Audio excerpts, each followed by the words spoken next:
கர்த்தர் நாமத்துக்கு மகிமை உண்டாவதாக. ஜூன் மாதம் 8ஆம் தேதி ஞாயிற்றுக்கிழமை இந்த ஓய்வு நாளை கர்த்தர் நமக்கு கொடுத்திருக்கின்றார். நாம் அனைவரும் இந்த ஓய்வு நாளை கடைபிடிக்க வேண்டும் என்று கர்த்தர் விரும்புகிறார்.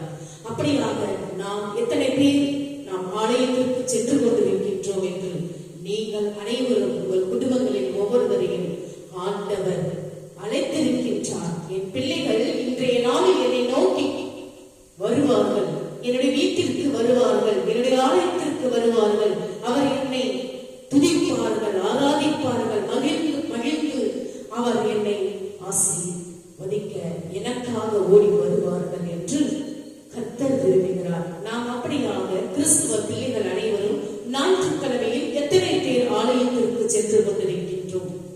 சிந்தித்து செயல்படுங்கள். வாரம் முழுவதும் நாம் அன்றாட பணிகளை செய்து கொண்டிருக்கின்றோம்.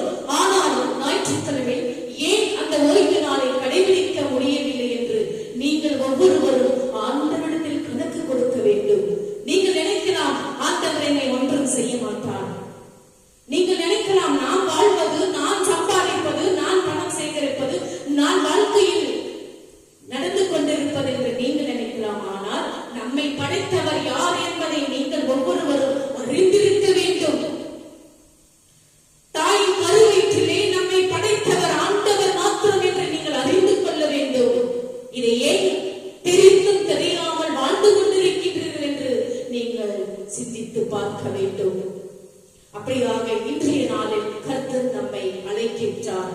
அவருடைய கூடாரத்தில், அவருடைய வீட்டில், ஆலயத்தில் அழைத்திருக்கின்றார். நாம் எதற்காக செல்ல வேண்டும் என்று ஒவ்வொருவரும் தெரியாமல் இருக்கின்றோம். கர்த்தர் நம்மை படைத்தவர். கர்த்தர் நம்மை படைத்து இந்த பூ உலகில் நம்மை வாழ வைக்கின்றவர். அப்படியாக நாம் பாவங்களை நாளுக்கு நாள் குறைத்துக் கொண்டு நாம் ஆண்டவரின் சமூகத்தில் நாம் நடக்க வேண்டும். அப்படியாக கர்த்தர் நம்மை ஒவ்வொருவரையும் அந்த ஆலயத்தின் வீட்டில் பார்த்த ஆவலோடு இருக்கின்றார். நாம் அப்படியாக உள்ளத்தின் ஆழத்திலிருந்து மகிழ்ச்சியோடும் ஆரவாரத்தோடும் அவரை நாம் துதிக்க வர வேண்டும். அப்படியாக நாம் வரும் பொழுது கர்த்தர் நம்மை ஒவ்வொருவரையும் அவருடைய அழகான கண்களால் நம்மை ஏறெடுத்து பார்க்கக்கூடியவர், நம்மை ஒவ்வொருவரையும் ஆசீர்வதிப்பவர், நம் பாவங்களுக்காக பரிந்து பேசுபவர் பரிசுத்த ஆவியினிடத்தில். அப்படியாக நம் பாவங்களுக்காக அவருடைய இரத்தத்தினால் கழுவி சுத்தப்படுத்தி நம்மை பரிசுத்தப்படுத்துபவர். இன்றைய நாளில் நாம் அப்படியாக ஆண்டவருடைய சமூகத்தில் சென்று அவருடைய ஆசீர்வாதத்தை பெற்றுக்கொண்டு நம் தேவைகள் அனைத்தும் அவரிடத்தில் ஒப்புக் கொடுக்கும் பொழுது கர்த்தர் நம் தேவைகள் அனைத்தும் இரட்டிப்பாக கொடுப்பவர். உன் காரியத்தை வாய்ப்பு பண்ணும் கர்த்தர் உன்னோடு இருக்கிறார். அப்படியாக நம்முடைய ஒவ்வொரு காரியத்திலும் நமக்கு இரட்டிப்பான காரியங்களை வழங்குபவர் ஆண்டவர் ஒருவர் மாத்திரம், மனிதர்கள் அல்ல என்று நீங்கள் சிந்தித்து இனிவரும் நாட்களில் ஆண்டவரோடு நீங்கள் அவருடைய சமூகத்தில் நீங்கள் செல்ல வேண்டும் என்று இன்றைய நாளில் கர்த்தர் தாமே இந்த ஆலயத்தில், இந்த கூடாரத்தில் நம்மை ஒவ்வொருவரையும் ஆசீர்வதிக்கின்றார். இந்த யூடியூப் சேனலில் பார்த்து கொண்டிருக்கும் ஒவ்வொரு பிள்ளைகளும் ஆண்டவர் உங்களை ஆசீர்வதிப்பார். உங்கள் தேவைகளை சந்திப்பார். உங்களுடைய பிரச்சனைகள் ஒவ்வொன்றும் தீர்த்து வைப்பார். உங்களுடைய கவலைகள், கண்ணீர்கள், நோய் நொடிகள் அத்தனையும் தீர்த்து வைப்பார். அப்படியாக நீங்கள் அனைவரும் ஆண்டவருடைய சமூகத்தில் செல்ல வேண்டும் என்று இந்த நாளில் உங்களை தாழ்மையோடு கேட்டுக் கொள்கிறேன். இன்றைய நாளில் உங்களுக்கு வசனத்தை கொடுக்கிறேன். ஒரு வார்த்தையை 1 யோவான் 1ஆம் அதிகாரம் 7ஆம் வசனத்தில் நீங்கள் வாசித்து பாருங்கள். வீட்டிற்கு போகும் தேவன் ஒளியில் இருக்கிறது போல நாமும் ஒளியிலே நடந்தால் ஒருவரோடு ஒருவர் ஐக்கியப்பட்டிருப்போம்.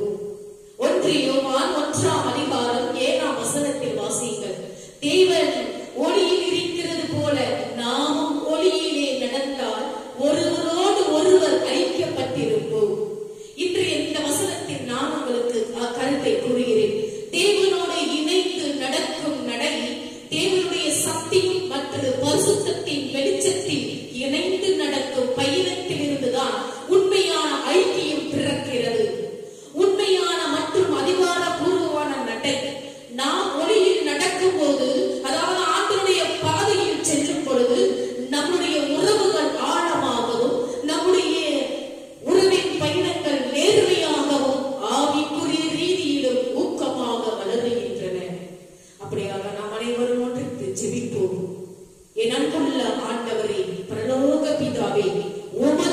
வார்த்தையின் வெளிச்சத்தில் நடக்க எனக்கு உதவி செய்யும்.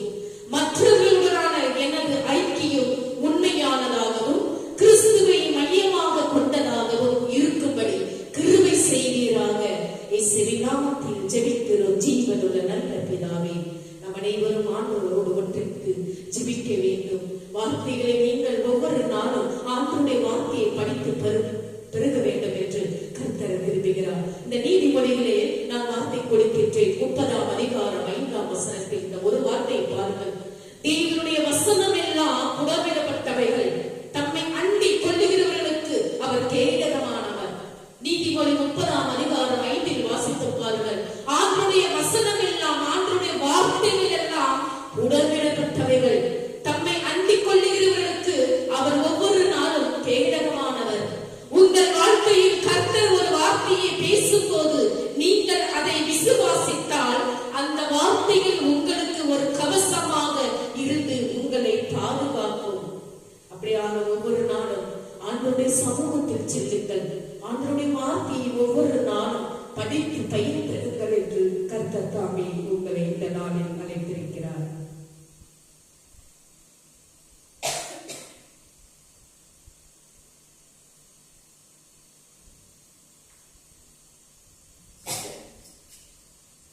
அனைவரும் துதித்து ஆண்டவரை ஆராதிப்போமாக.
இப்பொழுது நாம் ஆண்டவருடைய வார்த்தையை கடந்து சென்றோம். நான் ஒவ்வொரு நாளும் உங்களுக்கு நான் கொடுத்துக் கொண்டே இருக்கின்றேன் இந்த வார்த்தை. ஆண்டவருடைய வார்த்தையில் படிக்கும் பொழுது ஆண்டவருடைய வார்த்தையானது ஜீவன் உள்ளது, உயிர் உள்ளது. அந்த வார்த்தையில் படிக்கும் பொழுது ஒவ்வொரு வார்த்தையிலும் உயிர் இருக்கின்றது. இதை மறுப்பதற்கு ஒன்றுமில்லை. அப்படியாக நீங்கள் ஆண்டவருடைய வார்த்தையை எடுத்து ஒவ்வொரு நாளும் படித்து ஏற்றிருங்கள். இன்றைய நாளில் நான் உங்களுக்கு கொடுப்பது அப்போஸ்தலனான பவுல் எழுதிய அதிகாரம் 28 இறைவசனம் 26. சுவிசேஷத்தை ஏற்றுக்கொள்வதை தடுக்கும் ஆவிக்குரிய தடைகள். நீங்கள் கர்த்தரால் கேட்கும், நீங்கள் ஒவ்வொரு நாளும் ஆண்டவருடைய வார்த்தையை காதார கேட்கும் உணராதிருப்பீர்கள். ஆண்டவருடைய வார்த்தைகளை நீங்கள் ஞாயிற்றுக்கிழமையில் நீங்க கேட்கும் பொழுது உங்கள் காதார கேட்டு உணராதிருப்பீர்கள், கண்ணார கண்டு பாராதிருப்பீர்கள். படித்து பாருங்கள் ஆண்டவருடைய வார்த்தையை. பவுல் தான் இருந்த வீட்டில் யூதர்களுடன் தேவனுடைய ராஜ்யத்தை குறித்து விஸ்தரித்து பேசினான். அப்போது யூதர்களுக்குள் விசுவாசிப்பவர்களும் விசுவாசியாதவர்களும் ஆகிய இரு சாரார் இருப்பது போல இங்கேயும் ஒரு சாரார் பவுலின் சாட்சியை ஏற்றுக்கொண்டனர். மற்றொரு சாரார் அவன் கூறியவர்களை ஏற்றுக்கொள்ளவில்லை, விசுவாசிக்கவில்லை. அவன் தான் கூறியவர்களை விசுவாசியாத யூதர்களை பார்த்து, நீங்கள் காதார கேட்டு உணராதிருப்பீர்கள், கண்ணார கண்டு பாராதிருப்பீர்கள் என்றான் அப்போஸ்தலனான பவுல். விசுவாசியாத யூதர்கள் நற்செய்திகளுக்கு செவிடராகி இரட்சகரை உணர்ந்து கொள்ள முடியாத நிலைக்கு சென்றுவிட்டனர் யூதர்கள். பவுல் நியாய தீர்ப்பின் நாள் பற்றி ஏசாயா தீர்க்க தரிசனத்தில் இருந்து மேற்கோள் காட்டி பேசினான். ஏசாயா தீர்க்கதரிசி தனது நாட்களில் இருந்த இஸ்ரவேலரின் இருதய கடினத்தை பற்றி கூற இந்த வார்த்தைகளை பயன்படுத்தினான். பின்னாலே இயேசு தம்மையும் தம் வார்த்தைகளையும் புறக்கணித்த யூதர்களுக்கு இவ்வார்த்தைகளை பயன்படுத்தினார். மத்தேயு நற்செய்தி 13ஆம் அதிகாரம் 14-15 வாசித்து பாருங்கள். அப்படியாக மார்க்கு நற்செய்தி 4ஆம் அதிகாரம் 12 வாசித்து பாருங்கள். லூக்கா நற்செய்தி 8ஆம் அதிகாரம் 10 வாசித்து பாருங்கள். யோவான் நற்செய்தி 12ஆம் அதிகாரம் 40ஆம் வார்த்தைகளை வசனத்தை வாசித்து பாருங்கள். பவுல் மெசியாவை ஏற்றுக்கொள்ளாத சக யூதர்களுக்கு இவ்வார்த்தைகளை கடினமான முறையில் இறுதி எச்சரிப்பாக பயன்படுத்தினான். யூதர்களின் உணர்வற்ற இருதயங்களே கருத்து பொருளாய் இருந்தது. ஏசாயா தீர்க்கதரிசி யூதருடைய முற்பிதாக்களுக்கு சொன்ன பிரகாரமாகவே ரோம யூதர்களும் தேவனுடைய மகத்தான காரியங்களை காணக்கூடாது என்று தீர்மானம் செய்து நீங்கள் கண்களை மூடிக்கொண்டனர். தேவன் அவர்களுக்கு நித்திய ஜீவனையும் நித்திய சமாதானத்தையும் வாக்கு பண்ணியிருந்தார். ஆனால் அந்த வாக்குத்தத்தத்தை தங்கள் காதுகளால் கேட்க மாட்டோம் என்று முடிவு செய்து தங்கள் காதுகளை அடைத்துக் கொண்டனர் யூத மத தலைவர்கள். தேவனை காணக்கூடாதபடிக்கு இவர்கள் தங்கள் கண்களை மூடிக்கொண்டதும் வாக்குத்தத்தங்களை கேளாதபடி காதுகளை அடைத்துக் கொண்டதும் தேவனுக்கு விரோதமான பாவமாயிற்று. நாமும் அப்படியாக நாம் ஞாயிற்றுக்கிழமையில் ஆலயத்திற்கு சென்று கொண்டிருக்கும் பொழுது வார்த்தைகளை கவனமாக நாம் கேட்கின்றோமா? சிந்தித்து பார்க்க வேண்டும். கண்களை நாம் பார்த்துக் கொண்டு அந்த வார்த்தைகளை கேட்டு கண்களால் பார்த்து காலால் கேட்டுக் கொண்டிருக்கின்றோமா? சிந்தித்து பாருங்கள். இது ஒரு முட்டாள்தனமான அறியாமையின் வெளிப்படையாகும். ரோம யூதர்களின் மனங்களும் இருதயங்களும் அவிவிசுவாசமாகிய முக்காட்டினால் மூடப்பட்டிருந்தன. பவுலின் சுவிசேஷம் உண்மையானது என்பதை காண முடியாதவர்களாக இருந்தனர்.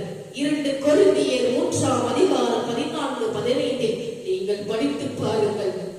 அவிவிசுவாசமாகிய முக்காடும் சுவிசேஷத்தை மூடியிருக்கவில்லை, அது அவிவிசுவாசிகளின் மனதையே மூடியிருந்தது. அவர்களுடைய ஆவிக்குரிய கண்கள் சத்தியத்தை காண முடியாதபடிக்கு குருடராக்கப்பட்டிருந்தன. இன்றைக்கும் அவிவிசுவாசிகள் தங்கள் குருட்டுத்தனத்தின் நிமித்தமாக கிறிஸ்துவின் மகிமையான சுவிசேஷத்தின் ஒளியை காண முடியாதவர்களாய் இருக்கிறார்கள், வாழ்ந்து கொண்டிருக்கின்றார்கள். 2 கொரிந்தியர் 4ஆம் அதிகாரம் 4 வாசித்து பாருங்கள்.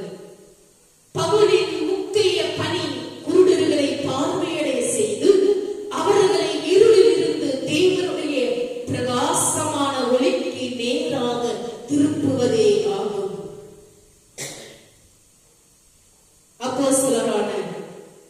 நற்செய்தி 26ஆம் அதிகாரம் 16 18 வாசித்து பாருங்கள். சுவிசேஷத்திற்கு திறந்த உள்ள படைத்தவர்களே, விசுவாசிக்கும் இருதயம் கொண்டவர்கள். அந்த ஆண்டவருடைய திருவழிபாட்டின் ஆண்டவருடைய வார்த்தைகளை படிக்கின்றவர்கள் விசுவாசிக்கும் இருதயம் கொண்டவர்களாம். சுவிசேஷத்திற்கு கீழ்ப்படியாதவர்கள் கடினப்பட்ட அவிசுவாசமான இருதயம் உள்ளவர்கள். சுவிசேஷம் விசுவாசிக்கும் இருதயத்திற்கு சத்தியத்தை வெளிப்படுத்துகிறது. விசுவாசியாத இருதயத்திற்கு சத்தியத்தை மறைத்து போடுகிறது. தேவன் தாமாக மனிதர்களின் ஆவிக்குரிய கண்களை மூடுவதில்லை. ஆவிக்குரிய சத்தியங்களை மனிதர்களிடமிருந்து மறைப்பதில்லை. எல்லா மனிதர்களும் சத்தியத்தை கேட்கவும் அறிந்து புரிந்து உணர்ந்து கொள்வதையுமே விரும்புகிறார் கர்த்தர். ஏனெனில் எல்லா மனிதர்களும் ரட்சிக்கப்படுவதே தேவனின் சித்தமாகும். 1 தீமோத்தேயு 2ஆம் அதிகாரம் 3-4 வாசித்து பாருங்கள். தேவனுக்கு மகிமை உண்டாவதாக.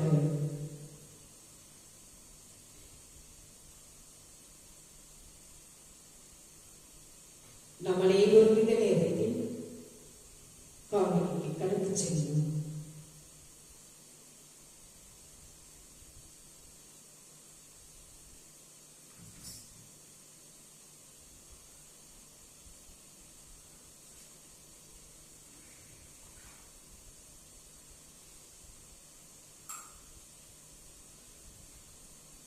காவிரிகள் பாடலை பாடி திகழ்வோமாக.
In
வானகத்திலேயே நீ மெய்யாகவே தூயவர், புனிதருக்கெல்லாம் ஊற்று. ஆகவே உடைய தூய ஆவியை பொழிந்து இக்காணிக்கைகளை புனிதப்படுத்த வேண்டும் என மன்றாடுகிறோம். இவ்வாறு எங்கள் ஆண்டவர் இயேசு கிறிஸ்துவின் உடலும் இரத்தமுமாக எங்களுக்கு இவை மாறுபனவாக. அவர் பாடுபட மனது உணர்ந்து கையளித்த போது அப்பத்தை எடுத்து நன்றி செலுத்தி அதை பெற்று தம் சீடர்களுக்கு அளித்து அவர் கூறியதாக, அனைவரும் இதை வாங்கி ஒன்றுங்கள், ஏனெனில் இது உங்களுக்காக கையளிக்கப்படும் என் உடல் என்றார். அவனவே உலகருக்கு பின் கிண்ணத்தை எடுத்து உமக்கு நன்றி செலுத்தி வாழ்த்துரைத்து தம் சீடர்களுக்கு அளித்து அவர் கூறியதாக,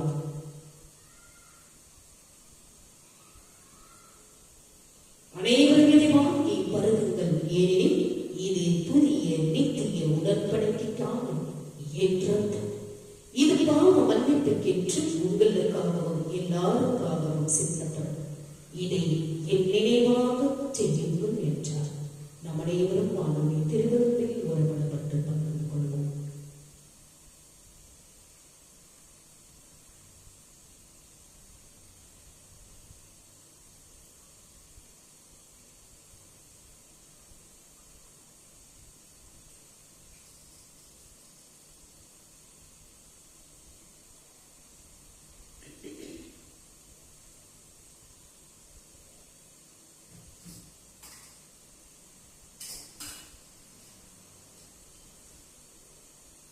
நாம் நன்றியோடு அவரை துதித்து பாடுவோமாக.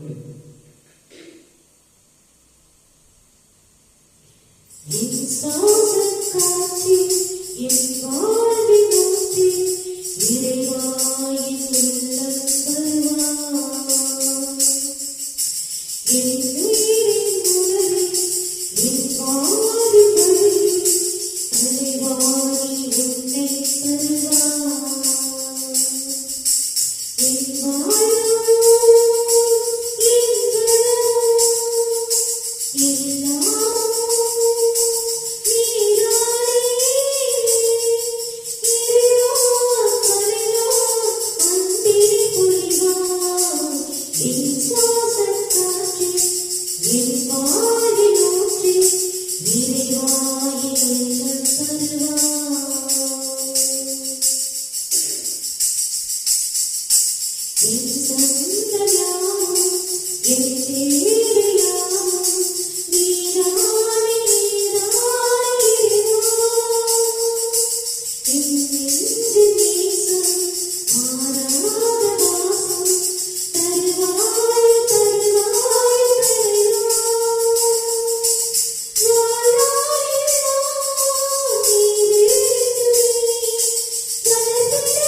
ஒருவரே ஒவ்வொருவராகிய பிதாவாகிய தேவனே, குமாரனாகிய தேவனே, ஆவியான தேவனே, உம்முடைய பரலோக சிங்காசனத்திலிருந்து எங்களை கேளும், எங்களை காப்பாற்றும்.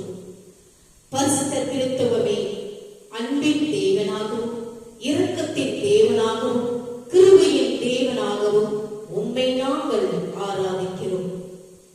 பரிசுத்த ஆவியானவரின் மூலம் நீர் எங்கள் மீது பொழிந்த ஆசீர்வாதங்களுக்காக நன்றி செலுத்துகிறோம்.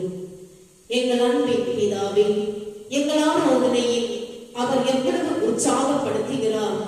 அவருடைய உதவி இல்லாமல் இயேசுவே கர்த்தாவே என்று நாங்கள் அழைக்க முடியாது. நாங்கள் உம்மை ஆவியோடும் உண்மையோடும் தொழுது கொள்ள முடியாது. கிறிஸ்துவுக்கு சாட்சியாக அவர் எங்களுக்கு கொடுக்கும் வல்லமைக்காக நன்றி. தொலைந்து போனவர்களை தேடிச் சென்று அவர்களை உமது மந்தைக்குள் கொண்டு வருவதற்காக அவர் எங்கள் இருதயங்களில் ஊற்றும் அன்பிற்காக நன்றி. பிதாவாகிய தேவனே, அப்போஸ்தலர் நற்செய்தி 28ஆம் அதிகாரம் 26 வார்த்தைகள் என்ற வசனத்தை பற்றி நாங்கள் சிந்திக்கும் போது உமது பரிசுத்த ஆவியின் வழிகாட்டுதலும் வல்லமையும் தேவை என்பதை நாங்கள் உணர்கிறோம். உமது வார்த்தை வெறுமையாய் திரும்பாது என்று அறிந்து நற்செய்தியை தைரியத்துடனும் தெளிவுடனும் பகிர்ந்து கொள்ள எங்களுக்கு உதவும். கேட்கிறவர்களின் இருதயங்களில் உம்முடைய பரிசுத்த ஆவி கிரியை செய்யவும், கேட்க அவர்களுடைய காதுகளையும் உம்முடைய அன்பையும் கிருபையும் சத்தியத்தையும் காண அவருடைய கண்களையும் திறக்கும்படி நாங்கள் ஜெபிக்கிறோம். இயேசுவின் வல்லமையுள்ள நாமத்தில் ஜெபிக்கிறோம் எங்கள் ஜீவனுள்ள நல்ல பிதாவே, ஆமென். என் ஆத்துமாவே கர்த்தரை ஸ்தோத்திரி, என் முழு உள்ளமே அவருடைய பரிசுத்த நாமத்தை ஸ்தோத்திரி. என் ஆத்துமாவே கர்த்தரை ஸ்தோத்திரி, அவர் செய்த சகல உபகாரங்களை மறவாதே.